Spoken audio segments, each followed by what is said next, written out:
ओम श्री गुरुवे नमः। आप सभी भक्तजनों का हमारे इस मंच पर स्वागत है। आइए सुनते हैं शिव पुराण की इस दूसरे अध्याय की इस कथा के अंदर ऋषि मुनि हमसे क्या कहना चाहते हैं। स्वयंभुव मनु और सतरूपा की ऋषियों की तथा दक्ष कन्याओं की संतानों का वर्णन तथा सती और शिव की महत्ता का प्रतिपादन, ये टॉपिक है। ब्रह्मा जी कहते हैं कि हे नारद, तदंतर मैंने शब्दत मात्रा आदि सूक्ष्म भूतों को स्वयं ही पंचीकृत करके अर्थात उन पांचों का परस्पर सम्मिश्रण करके उनसे स्थूल आकाश, वायु, अग्नि, जल और पृथ्वी की सृष्टि की। पर्वतों, समुद्रों, वृक्षों आदि को उत्पन्न किया। कला से लेकर युग पर्यंत जो काल विभाग है उनकी रचना की। मुने उत्पत्ति और विनाश वाले और भी बहुत से पदार्थों का मैंने निर्माण किया, परंतु इससे मुझे संतोष नहीं हुआ। तब सांब शिव का ध्यान करके मैंने साधन प्रायण पुरुषों की सृष्टि की। अपने दोनों नेत्रों से मरीचि को, हृदय से भृगु को, सिर से अंगीकार को, व्यान वायु से मुनि श्रेष्ठ पुलह को, उदान वायु से पुलस्य को, समान वायु से वशिष्ठ को, अपान से क्रतु को, दोनों कानों से अग्नि को, प्राणों से दक्ष को, गोद से तुम को, छाया से कर्दम मुनि को तथा संकल्प से समस्त साधनों के साधन धर्म को उत्पन्न किया। यहाँ पर जो मेरी समझ ये कहती है कि ये भावना से बात है। कोई आँखों से, नेत्रों से किसी चीज़ को उत्पन्न करे, लेकिन नेत्रों की भावना से, हृदय की भावना से किसी को उत्पन्न किया जा सकता है। सृष्टि के अंदर सब एक ही तरह से प्रकृति सबको पैदा करती है।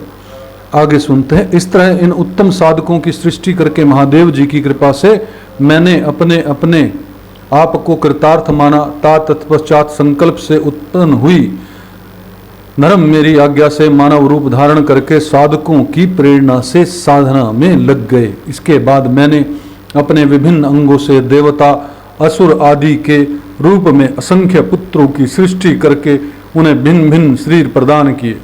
मुने तदंतर अंतर्यामी भगवान शंकर की प्रेरणा से अपने शरीर को दो भागों में विभक्त करके मैं दो रूप वाला हो गया।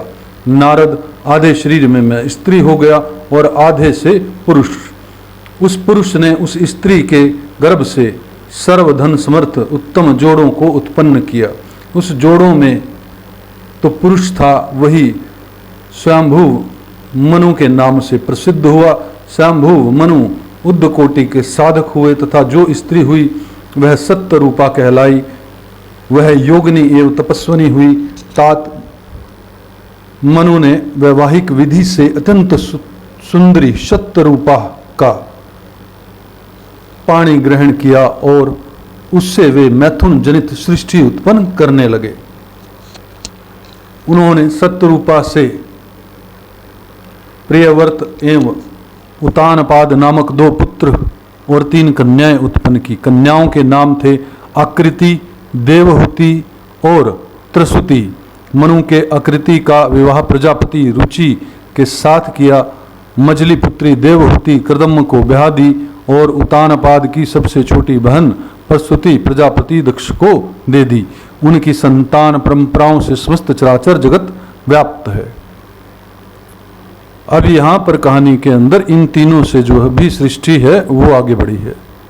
रुचि से, आकृति से, गर्भ से यज्ञ और दक्षिणा नामक स्त्री पुरुष का जोड़ा उत्पन्न हुआ। यज्ञ के दक्षिणा से 12 पुत्र हुए। मुने कर्दम द्वारा देवहूति के गर्भ से बहुत सी पुत्रियां उत्पन्न हुई। दक्ष के प्रसूति से 24 कन्याएं हुए। उनमें से श्रद्धा आदि 13 कन्याओं का विवाह दक्ष ने धर्म के साथ कर दिया। मुनीश्वर, धर्म की उन पत्नियों के नाम सुनो। श्रद्धा लक्ष्मी, धृति, तृष्टि, पुष्टि, मेधा, क्रिया, बुद्धि, लज्जा, वसु, शांति, सिद्धि और कृति, ये सब 13 हैं। इनसे छोटी जो शेष 11 सुलोचना कन्याएं थी, उनके नाम इस प्रकार हैं: ख्याति, सती, संभूति, स्मृति, प्रीति, क्षमा, संतति, अनसूया, ऊर्जा, स्वाहा तथा स्वधा, भृगु, शिव, मरीचि, अंगिरा, मुनि, पुलस्य, पुलह, मुनि श्रेष्ठ, कतु, अश्री, वशिष्ठ आदि और पितरों ने क्रम से इन ख्याति आदि कन्याओं का पाणी ग्रहण किया। भृगु आदि मुनि श्रेष्ठ साधक हैं। इनकी संतानों से चराचर प्राणों सहित सारी त्रिलोकी भरी हुई है। इस प्रकार अग्नि का पति महादेव जी की आज्ञा से अपने पूर्व कर्मों के अनुसार बहुत से प्राणी असंख्य श्रेष्ठ द्विजों के रूप में उत्पन्न हुए। कल्प भेद से दक्ष 60 कन्याएं बताई गई। उनसे 10 कन्याओं का विवाह उन्होंने धर्म के साथ किया। 27 कन्याएं चंद्रमा को ब्याह दी और विधि पूर्वक 13 कन्याओं के हाथ दक्ष ने कश्यप के हाथ में दे दिए। नारद उन्होंने 4 कन्याएं श्रेष्ठ रूप वाले ताक्षर्य को ब्याह दी और भृगु, अंगिरा और कृषासुर को 2-2 कन्याएं अर्पित की। उन स्त्रियों से उनके पतियों द्वारा बहुसंख्यक चराचर प्राणियों की उत्पत्ति हुई। मुनि श्रेष्ठ दक्ष ने महात्मा कश्यप को जिन 13 कन्याओं का विधि पूर्वक दान दिया था, उनकी संतानों से सारी त्रिलोकी व्याप्त है। सथावर और जंगम कोई भी सृष्टि ऐसी नहीं है जो कश्यप की संतानों से शून्य हो। देवता, ऋषि, दैत्य, वृक्ष, पक्षी, पर्वत और तृणलता आदि सभी कश्यप पत्नियों से पैदा हुए। इस प्रकार दक्ष कन्याओं की संतानों से सारा चराचर जगत व्याप्त है। पाताल से लेकर सत्य लोक पर्यंत समस्त ब्रह्मांड निश्चय ही उनकी संतानों से सदा भरा रहता है, कभी खाली नहीं होता। इस तरह भगवान शंकर की आज्ञा से ब्रह्मा जी ने भली भांति सृष्टि की। पूर्व काल में सर्वव्यापी शुंभ ने जिन्हें तपस्या के लिए प्रकट किया था तथा रुद्रदेव ने त्रिशूल के अग्रभाग पर रखकर जिनकी सदा रक्षा की, वे ही सती देवी लोकहित कार्य संपादित करने के लिए दक्ष से प्रकट हुई थी। उन्होंने भक्तों के उद्धार के लिए अनेक लीलाएं की। इस प्रकार देवी शिवा ही सती होकर भगवान शंकर से ब्याही गई, किंतु पिता के यज्ञ में पति का अपमान देख उन्होंने अपने शरीर को त्याग दिया और फिर उसे ग्रहण नहीं किया। वे अपने परम पद को प्राप्त हो गई।